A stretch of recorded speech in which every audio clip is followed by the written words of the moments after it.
Ikompli l-investiment fil-komunità mill-Korp tal-Pulizija. Ir-rinnovata l-assa tar-Rabat b'investiment ta' 300,000 euro sar xogħol estensiv ta' rinnovar f'din l-assa. Il-Ministru għall-Intern Sigurtà u x-xogħol Byron Camilleri tenna li għaddaqs illum il-Korp tal-Pulizija ma kellu preżenza qawwija fil-komunità u l-Gvern qed ikompli jsaħħaħha bi proġetti bħal dawn.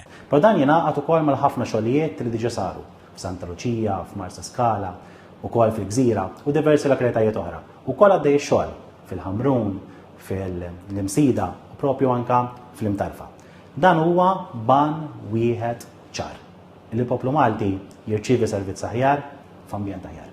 Qal li l-investiment fl-ASES jingħaqad mal-investiment fir-riżorsa umana b'aktar drittijiet u titjib sinifikanti fil-kundizzjonijiet tal-pulizija, immodernizzar tal-flotta u l-għodot li jaħdmu bihom, l-introduzzjoni tal-body-worn cameras u titjib kontinwu fl-ambjent ta' xogħol, anke b'uniformi moderna u aktar prattika. Hija parti mill-impenn tal-Korp tal-Pulizija li jkompli jagħmel l-ambjent tan-nies tagħna wieħed iktar aħjar għaliex nemnu li b'ambjent aħjar għan-nies tagħna is-servizz għall-pubbliku jkompli jkun aħjar. U allura mhux tab xejn li fl-aħħar xhur snin pajjiżna kien qed jiġi klassifikat mal-ewwel 10 l-aktar pajjiż sikuri fid-dinja u dan huwa kollu mertu ta' pulizija dedikati, motivati u gburin li jiffurmaw parti mill-Korp tal-Pulizija. Il-kuntistabli Paul Spiteri ilu 35 sena stazzjonat ir-Rabat u wara tħajr lill-komunità Rabtija talli dejjem sab il-kooperazzjoni tagħha.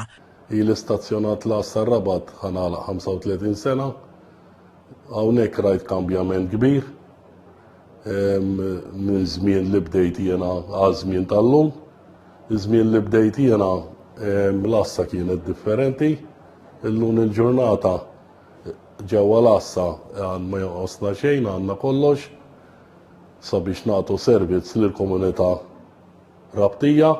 Is-Sindku tar-Rabat Sandro Kraus fisser ir-rinnovar tal-assa u l-ftuħ mill-ġdid tagħha bħala ġurnata speċjali għar-Rabtin għax il-ftuħ tagħha jfisser preżenza aqwa tal-Pulizija.